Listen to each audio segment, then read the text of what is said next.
here we are. We did it again. And guys, welcome to Live Talk with Becky Chernek. And boy, let me tell you, I have got a terrific featured guest speaker, Ron Overs. He's the publisher of Fixed Ops Magazine. And it is just awesome to have you here for 2023. And we're going to be talking through the importance of that customer-centric approach from connecting the dots, or if you will, bridging the gap between finance and service and why it matters.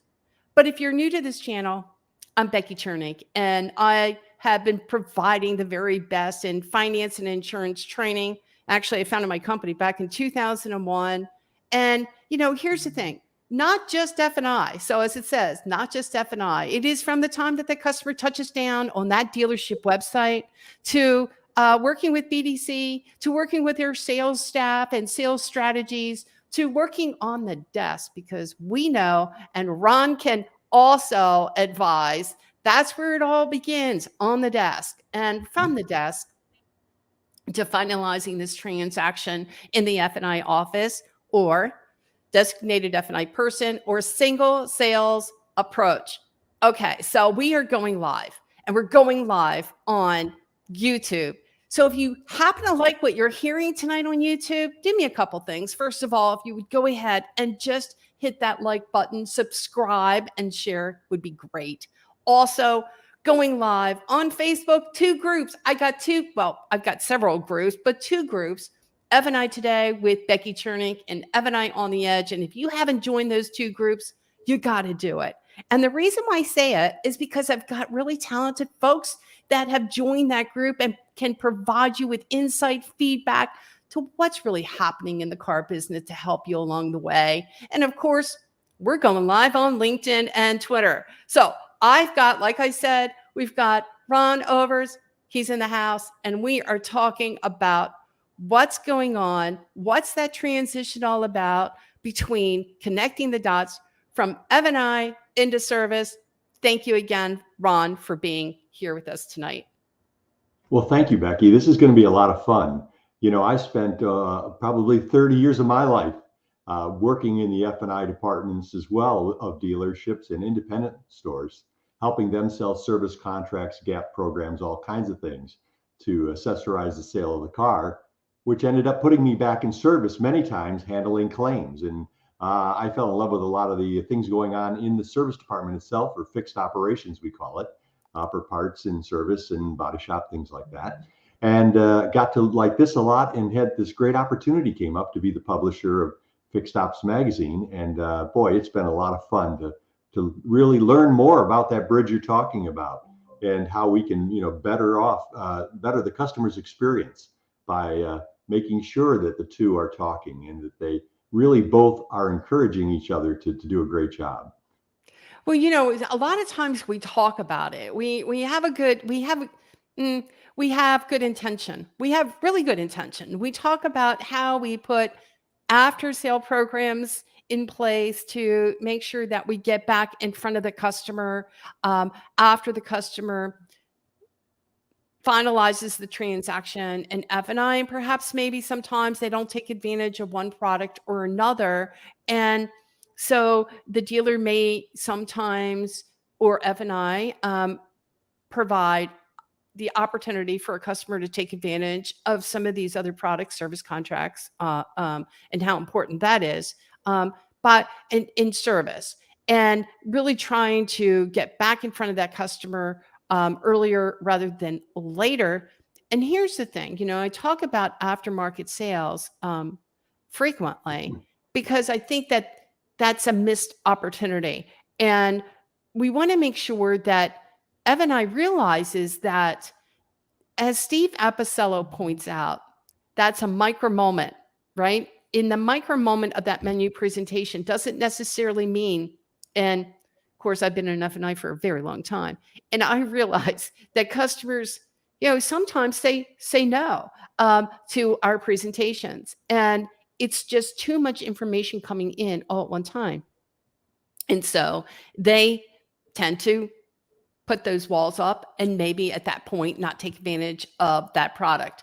But come to find out, I don't know, another provider, 3 months out, they get contacted. Another third party provider contacts the customer, and lo and behold, they take advantage of a service contract. You know, I always looked at it as this. I said, in the finance world, I mean, that's what you are, right? You're the finance manager. So the consumer views you as the banker of the dealership, and you're there to help them construct their loan or the actual sale documents, make sure everything works just the way it is. And then you're saying, oh, by the way, do you want a service contract with that? You know, now hopefully the presentations are far more sophisticated than that, and it's a more consultative approach with the customer. But those are all hopes, okay? We don't really know what happens in all those cases. And the customer just says, yeah, no, I kind of been told not to go there. Now, conversely, now he's in service and he's just getting something done, even routine maintenance. And now he has an advisor who's talking to him. And his advisor says, you know, I see 10 customers a day. And one of whom the happiest customers of mine are those that have a service contract, because they don't come in here with any anxiety, worried about, boy, if I have a big repair, it's going to be all on me. They're very confident that, you know, this is all going to work. So really, there is a real natural opportunity in service for a service contract or aftermarket sale, especially with all the finance options are available to it today, you know, with 10% down and the balance over 24 months. It's a very affordable thing for a customer to just put that on a credit card and move forward and do it that way. So it's there is a great opportunity for additional sales for the F&I department through service if they will work together and look for those missed opportunities. So a lot of times there's a lot of miscommunication. I know growing up in the business, Ron, very first, it was early, really early in my career, when I got promoted to F&I, and the service director would come to me and said, "Here's a couple things. I just want to make sure that you really understand the rules of engagement here." You know, what's that? If I have a customer that shows up back in my service department who thinks they have certain coverage when they don't, you and me are going to have a problem. Just understand that. And that stayed with me forever. It was Yeah. like, that's the last thing I want to do is tell customer, hey, you've got all this coverage. But meanwhile, when that customer gets into that service department, we find out, I don't know what you're talking about, but we have limited coverage here. So I want to talk a little bit about that because I know we are selling more high mileage vehicles than ever before. We are. And Yeah. there's maybe back when we were first in F&I, we only had maybe, I don't know, a 12-month policy on some of those cars, and it only went up to 100,000 miles, right? Yeah. So, but today we have a lot more term available to those customers, high mileage, but not necessarily is it always a comprehensive. That's right. So how are dealers handling that? Like making sure that, yeah, you might have coverage and you might have term coverage for the next, I don't know, an unlimited miles, for instance, is out there, Mhm. right? Yeah. But it's limited. It's powertrain. And if you will, let's talk about the aggregate amounts. Aggregate amounts could be, I know some can be $5,000, some could be $10,000.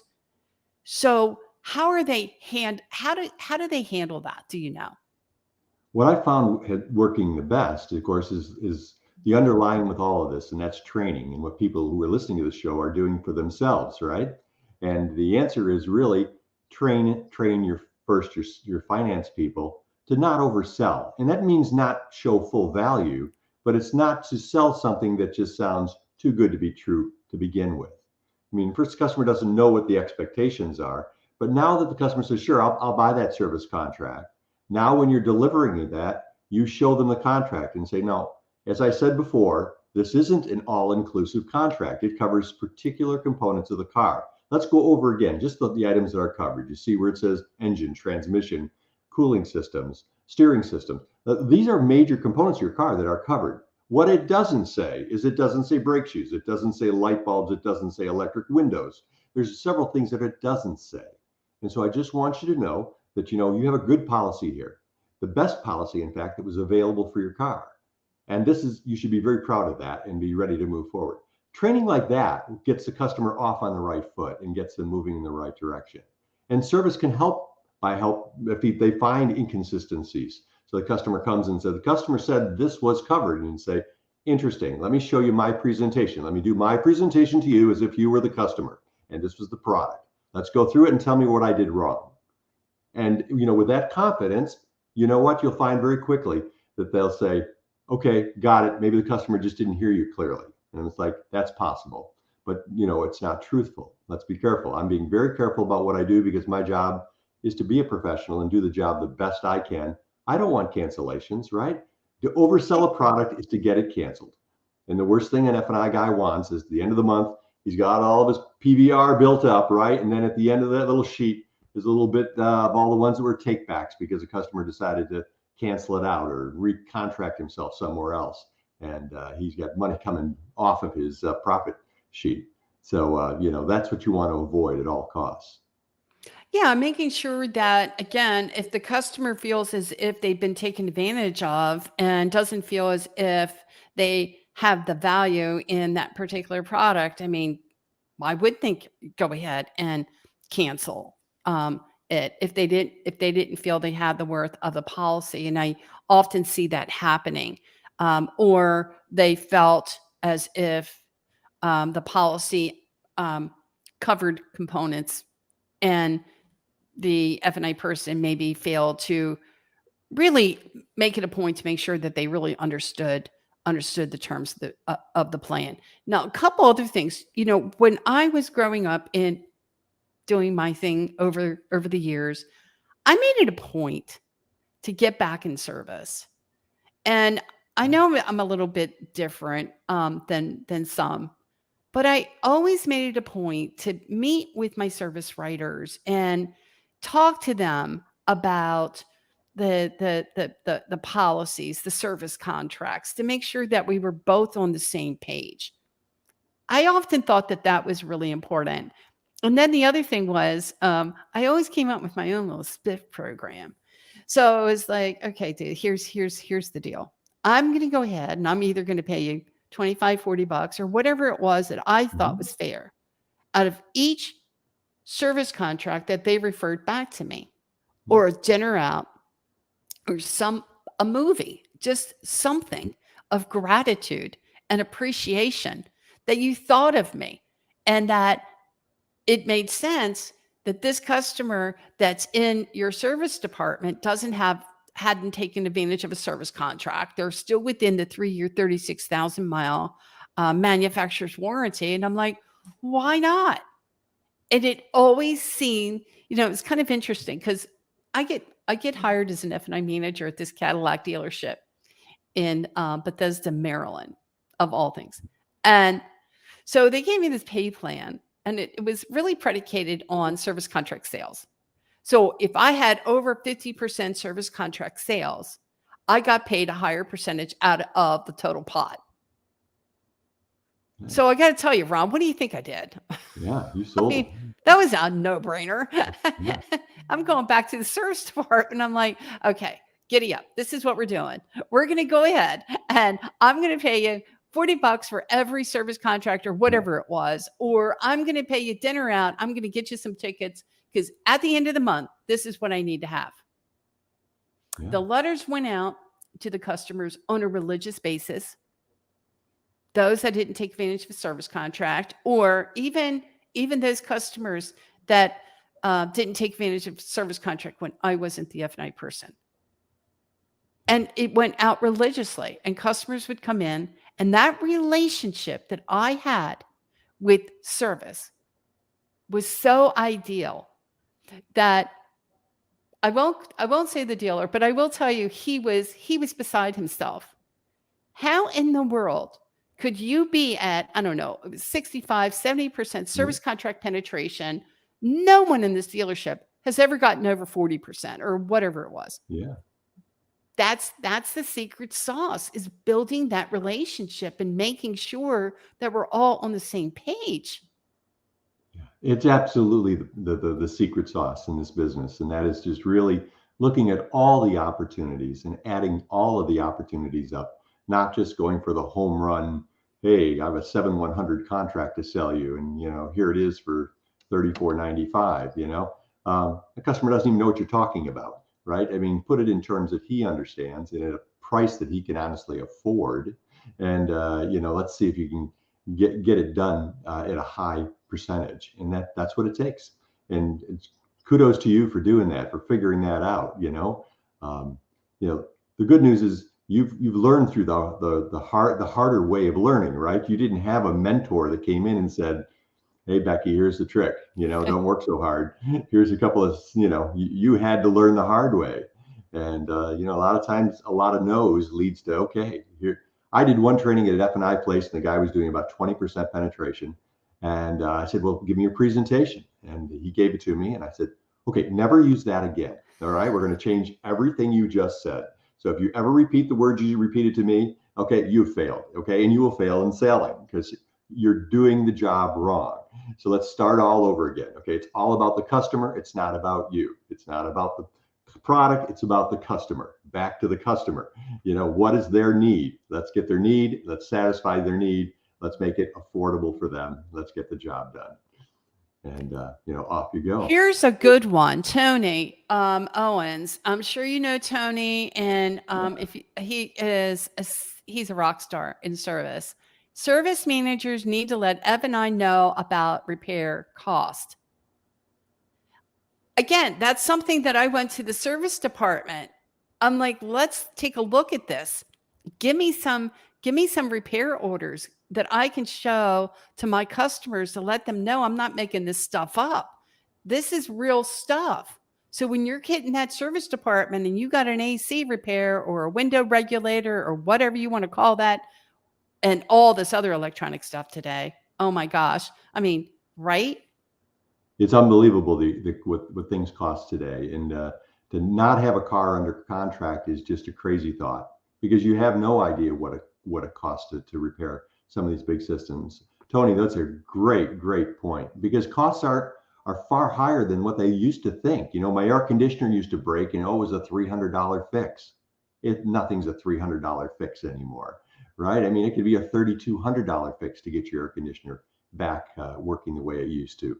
So, you don't want to pay for that yourself. Here he goes, his steering, $3,600 steering. The numbers are astounding of what things cost today. And I have some examples myself, but it really comes down to if you don't have either a sheet of those or something that shows, Mr. Customer, just some examples in case, you just are unaware of what the cost of repairs are today. It's not just go in and change your oil, rotate the tires. Those things are important maintenance things to do. But when something simply goes wrong, and believe me, every car in America eventually ends up in the shop for repairs, the costs can be just incredible. This is your buddy, Stephen Apicella. And I couldn't agree with you more. And I want to talk a little bit more about product knowledge too. So I think product knowledge is understated, and understanding the product and understanding the value behind it and what it covers, as well as understanding the cost of repair. So Stephen Apicella says, Rebecca and Ron shine a relevant light on where our great industry can fortify and grow before and after. There he is. I love him. He's got it. This man, Stephen Apicella, has got it down. And after the vehicle sale, our mission shouldn't be only to sell a car, but to also earn a lifetime. That's right. So I did talk about the lifeline of the customer, right? And making sure it's all about customer experience, customer service. It's about retention.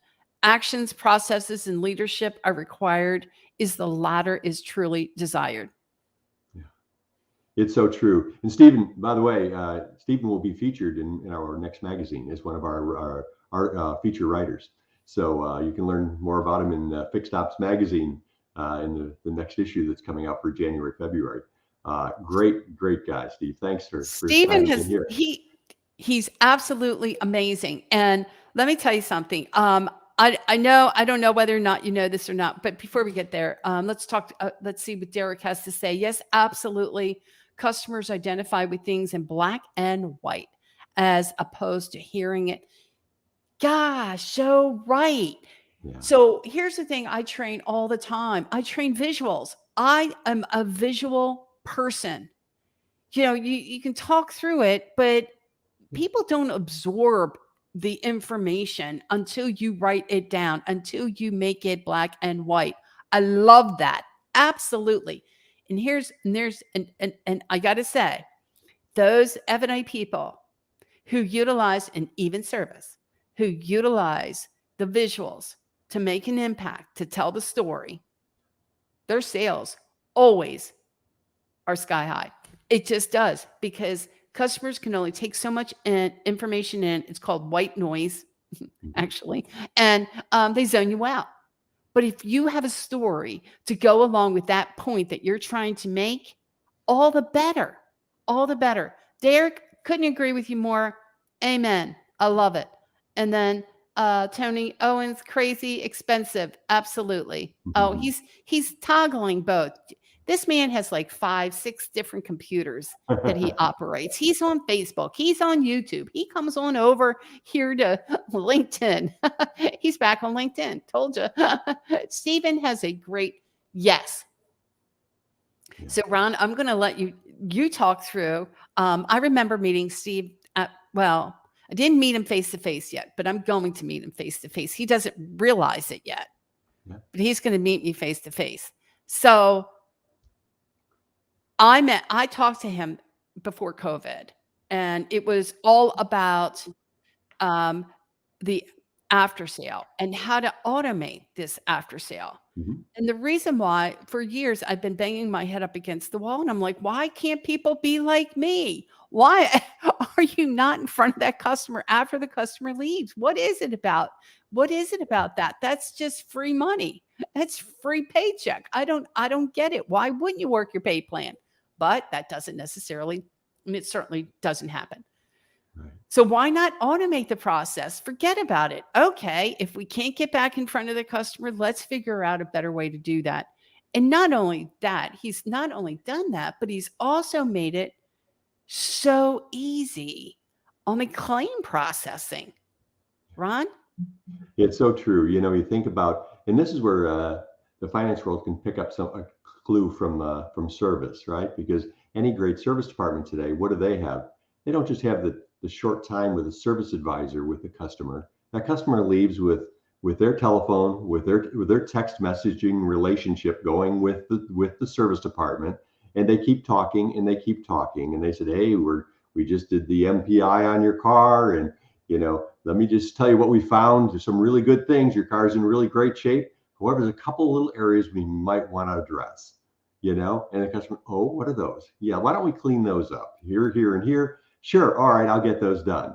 Well, the same thing could happen in finance as well. Thanks for buying the car. Thanks for the additional items that you bought. There was a couple that at the time just didn't make sense, but I just want to provoke you to give a little more thought to this one product, because I really think in the long term, it's in your best interest.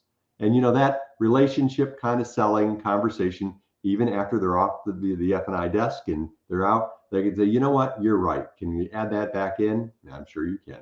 And, off you can, and off you go and get that done. So I think the finance department can learn something from service as well, as far as techniques that really make sense. And that's keep that relationship going after they're not, in front of you any longer. Amen. I think Ev and I absolutely, without a doubt, need to spend time in service. They Mhm. need to be there. They need to be a part of the service walk in the morning. Spend time, be there, get a better understanding of what's taking place in service and what service writers and service directors have to go through on a day-to-day basis to, assure that the customer has is taken care of, right? And certainly has enjoyed the experience. The very last thing we want to do is make it more frustrating for the customer to have service work completed. So with that, you are more obviously involved in this in this fixed ops in the new technology that's going on in service more so than me, but I'm seeing a lot more when it comes to video conversation with customers in service. How is that helping the relationship between service and the customer? And then I want to ask, could we utilize that technology in F&I even before the sale? In service, as you said, it really has caught on. And the idea is it makes it far more personal. It just not doesn't seem like it's Mr. Jones, looks like your car needs, front end alignment. It's, $189 plus whatever we find when we do it, and is that okay with you? Yes or no? The customer looks and goes, how about no? And moves on, right? Now, if you all of a sudden had a video of it and said, Mr. Jones, here's your car on the rack. It's pigeon toed. What does that mean? It's wearing the tires out prematurely. Now, if we take care of this now, we can have your tires last longer. Your car's going to steer better.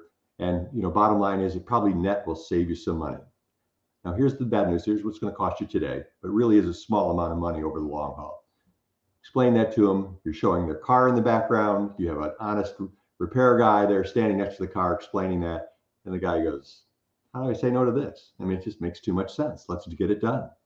And, why not have the same thing in F&I to be able to explain to customers and say to them, especially on missed products, like you said, you didn't take advantage of the GAP program. When I went back and looked at your records and what your down payment was on your car versus what your loan would be, I want to make sure that you have a proper insurance in place in case something catastrophic happened to your car.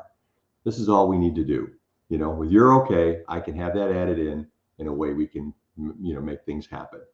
And that kind of approach works so well and can so yeah, another lesson learned or being Yeah. utilized today in service. So let's, here's the thing. I know many customers like they have the wall up. It's too much information coming at me. I can only take in so much information, and they just, I don't think I need it.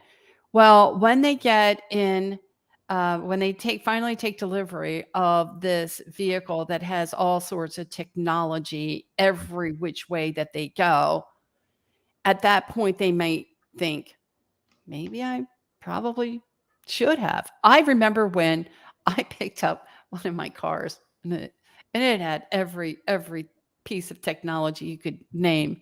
And I get into this car. Well, the sales associate did a good job. Really did. So I don't want to say that he didn't. I guess I just didn't retain it all. So when I got in the car, I'm like, I have no idea what this stuff does.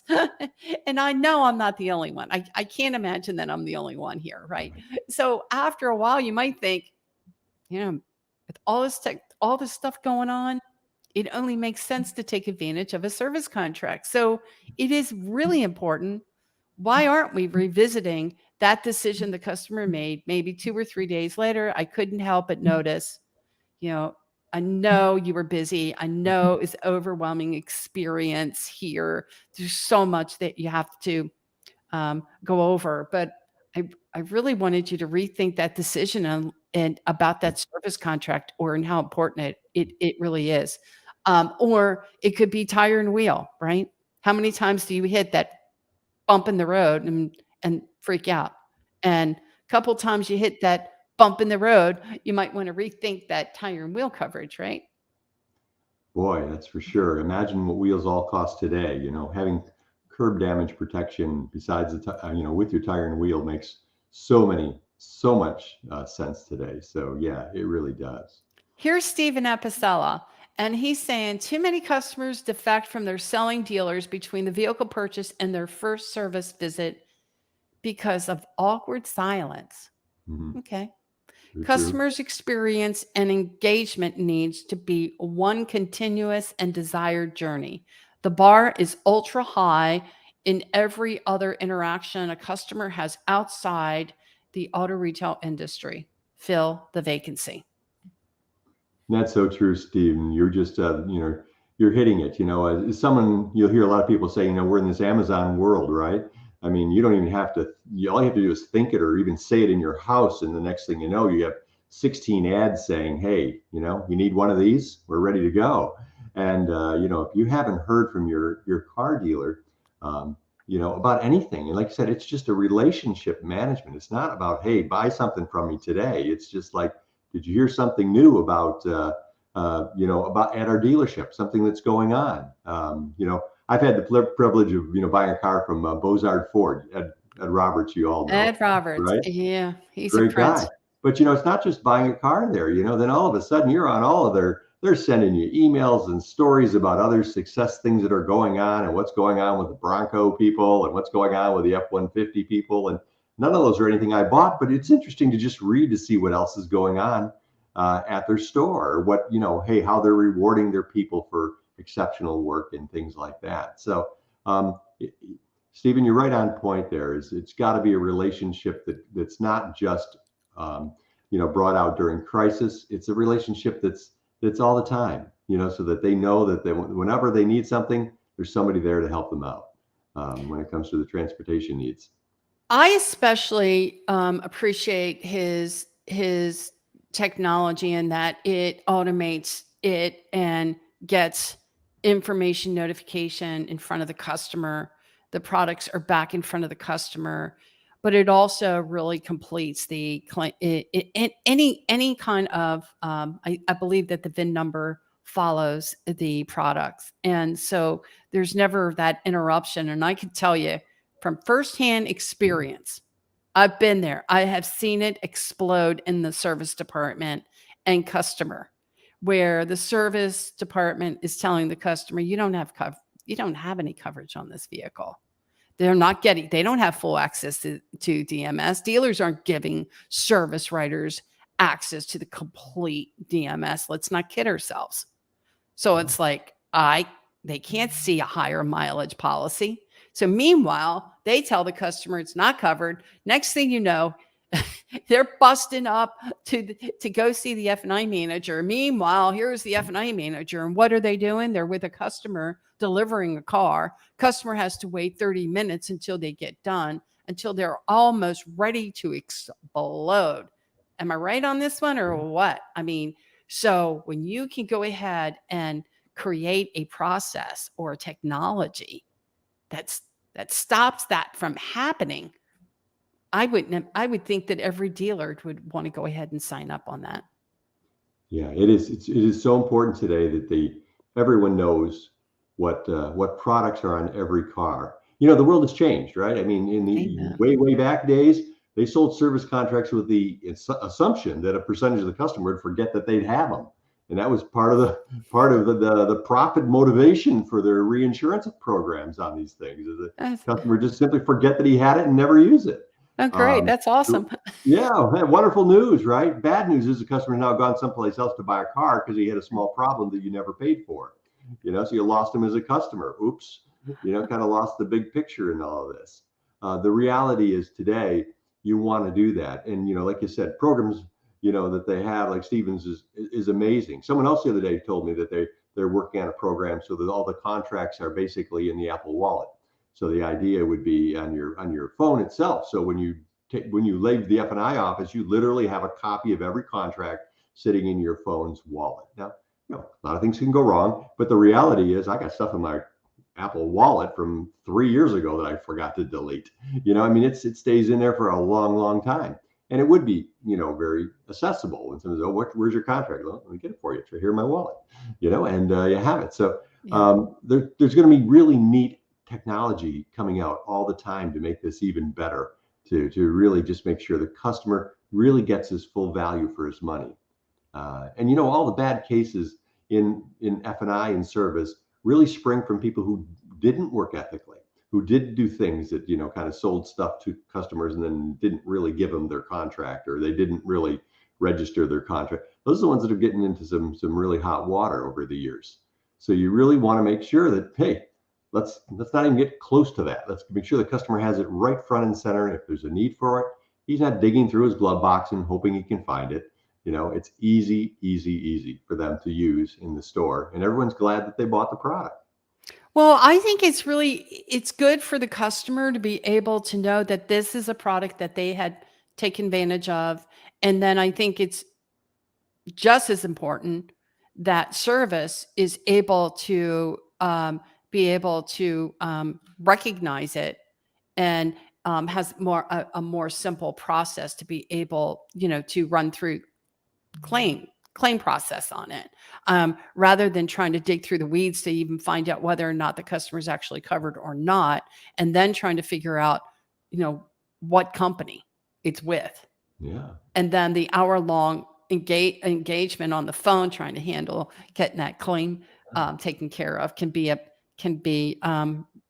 pretty bothersome sometimes for these guys. And then it here again, and then it haunts the F&I department, because if a service department has a tough deal processing a claim, you can believe they cringe every single time that's F&I person sells that particular product. Like, can't you sell a different service contract, like our manufacturer, OEM, or whatever, because it's easier to process through? There's no question the OEM products are the easiest ones to administrate a claim. What they forget to tell you is that the OEMs were not paying you the same retail door rate and retail parts reimbursement that you were getting from that, from that third party program, or the fact that any unused reserves were going right back to the owner's pockets. That was not happening with the OEM program. So those third party products were very profitable for dealerships, and there were reasons why, just using OEM may have not been in the financial interest of everybody in the store. So I think a lot of times you have that. Since you went there, I'm just going to ask you, because this is your thing. I mean, you're it. You are the publisher. You have had so many terrific Tully Williams featured articles, and from really experts in the industry. But how do you see like these service contract programs that are like where this service department is responsible to determine the claim? They make the call.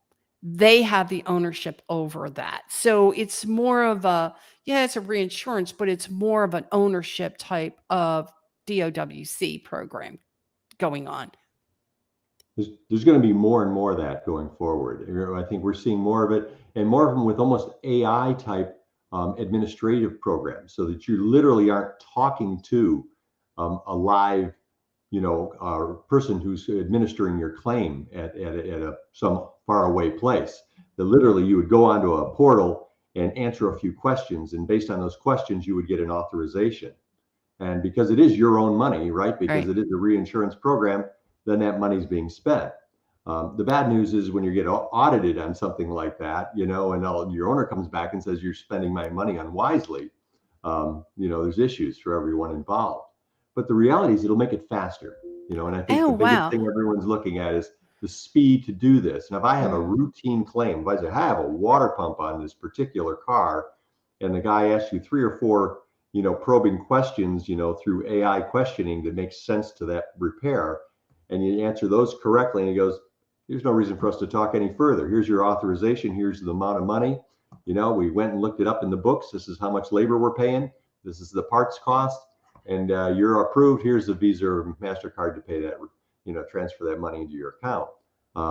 It can cut a whole bunch of time off the whole process, and that's on its way, and in some places already being used. So do you feel that that's a better way for a dealer to hold on to the purse strings? Would you recommend that? And what amount of training goes into that?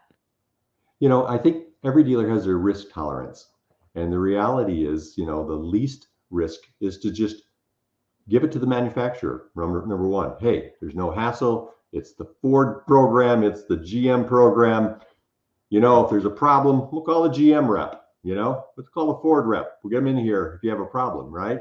And Yep. they probably will acquiesce and try to help you with that claim and make it all work. The reality is the way a dealer makes money is by making some money in all of his departments. And the reality is one of the ways he can maximize money from service contracts and things like that is through programs like these. And the trick is number one, buy the right inventory, by assessing what's failing in these things, and don't buy those cars that are causing you all kinds of issues. And at the same time, get a program that really works with you as a store. So I've seen some great ones over the years. I've seen great ones that have made dealers not tens of thousands, they made them tens of millions of dollars over the program, and also had happy customers and a happy service department. And they've all been able to work in concert together, but they need to work together to make that work. One can't just be stealing from the other to not make it work. So they all need to be talking, and just what we're talking about here today, right? I mean, if F&I is not talking to service and service is not talking to F&I, you know what? It's just a breeding ground for problems. It And is a so, breeding for problems. And this is why, again, I always, again, stress the importance of really understanding the program, the product that we have and we're offering to the customer, and make it a point to get back to service and make it a point to answer or address any questions that they may have with any of the products. And of course, making sure that as far as repair costs, having a much better understanding and why we don't do that more, I don't know. But just a tire and wheel, what is the actual cost? What is a breakdown for a tire and wheel? A wheel, how much does it cost if in the event the wheel was impacted? And or how much does it cost to replace the tire? Stephen Apicella says business is built on relationships, and good long-term relationships require relevant and continuous communication to thrive.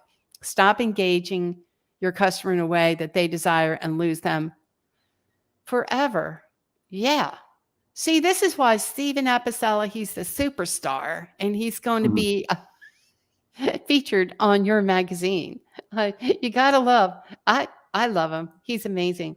Advisors know, and they do know. So this is why I'm trying to hopefully today, we're going to try to push that F&I person out to the service department, get to know the service writers, really find out what's going on in those trenches.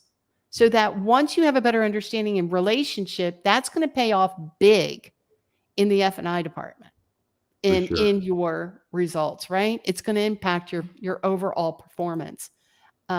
If only a platform existed where F&I claims were intelligently automated. Here we go. We're going into this conversation here. Automated to protect reserves and propel efficiency of service. And in the same platform, you could capture missed F&I revenue. I like that, Stephen. It could really propel. There we go. Your dealer experience. He's starting to think again. There he goes. He doesn't stop. And that's the kind of thinking it takes to grow this business. You really have to look at inefficiencies or situations that need to happen.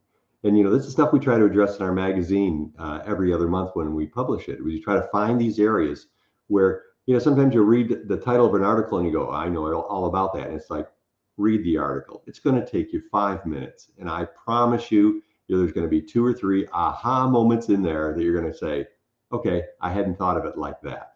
And you know what? I can apply that in my store. And that's the beauty of taking the time to educate yourself over and over and remind yourself of, what's important in this business. And it's all important. So many guys I talk to, they forget who they're responsible to, right? I'm the F&I manager. I'm the guy in charge. And it's like, well, we used to say, who writes your check? Now nobody gets a check anymore, right? But it's like, who owns the building? Who runs the store? That's who you're responsible to. And what is his goals for you? What is his aspirations for you? Now go do those things and do them the best that you can, and provide him input so that he can then give you the tools you need to do your job the best. And where are you going to get that information? Shows like yours, Becky, no question about that. Magazines like what we try to put out, I hope, will give them just a little bit of extra information that they need to go and grow their business and do it responsibly. I call them the extra golden nugget, right? And it's like, oh, it's just like all this, it's like it's a brainstorm. It's like, okay, you know what? I never thought about that. I don't know why I didn't think about it, but I didn't think about the importance of getting out there and meeting with the service department, or maybe service not getting out from under and meeting with the F&I department, and really having that open dialogue. And I think that should always be a part of the 101 basic F&I training, as well as service. I mean, how well do you know the other departments? How well Really do good you points. know what's going on in service, and why is that important? And so, yeah, absolutely. Anytime you can streamline that process, create a more efficient process, you really are maximizing your results and your profits in your stores. So before we go ahead and close it for tonight, are there any last thoughts, any last comments you'd like to share with our viewers? First, just the incredible opportunity we all have in front of us in the year ahead. There's so much anxiety out there today about people saying, well, we don't know what's going to happen. Our interest rate's going to continue to go up. Our new car sales going to continue to, kind of not do so great. What are we really going to do? And the reality is, forget all about that and go and do your job the best you can, one relationship at a time, one customer at a time, and just be the best person you can be. And and constantly challenge yourself to find better ways to do your call it your job, your career, whatever it is. Figure it out, and become the best at what you are. And you're gonna have the greatest year you've ever had by doing those kind of things. I think sometimes you just have to think outside the box. Do whatever it takes. Just get creative. Have some fun with it. Yeah, Just have fun with it. If you're not doing something, check it out. It's not going to hurt you to go ahead and write some letters out to a customer who didn't take advantage of any of the products. How's that going to hurt anyone? I mean, every morning, 5 customers, send out a letter, email, whatever it takes. But think outside the box and be able to, meet with the teams to determine what's the best way to go. And hey, if you never try it on, you don't know if it's going to be, you don't know if it's going to win. So, utilizing the technology, one of the things that I do want to say about that is technology is a friend. It's not there to take away someone's position. It doesn't replace the human factor. The human factor is still so important, but it just makes our jobs that much easier. I can't even imagine what it would be like if we didn't have certain technology. I know right now I wouldn't be able to do what I'm doing here. And so that's why it's really important to really get into some of the options that are available to make everybody's life that much easier. yeah. So true. Well, Becky, you've got a great show, and obviously a great audience, and I'm sure glad that I was able to spend some time with you today. Well, me too. And I'm so glad that you're able to be here. And I guess you're going to be at NADA? I will be out at NADA. Yeah, it's been a couple of years for me actually because of all this COVID stuff. Yeah. And it just didn't make sense to be out there. But I think it's safe to go. I think we'll head out there, and look forward to Dallas. And it's new grounds. Let's see how this all plays out. I'm excited about it. Well, Tony, thank you for being here tonight. I certainly appreciate it. Steve Apicella, thank you again. Really appreciate that you took the time to be here, and certainly appreciate your comments. And I know Steve Apicella is going to be at NADA, right? And For sure. he's always there pounding those pavements. So anyway, so again, thank you guys for being on tonight. I certainly appreciate it. And let's do this again. Thank you. Thanks again, Becky. Thank you.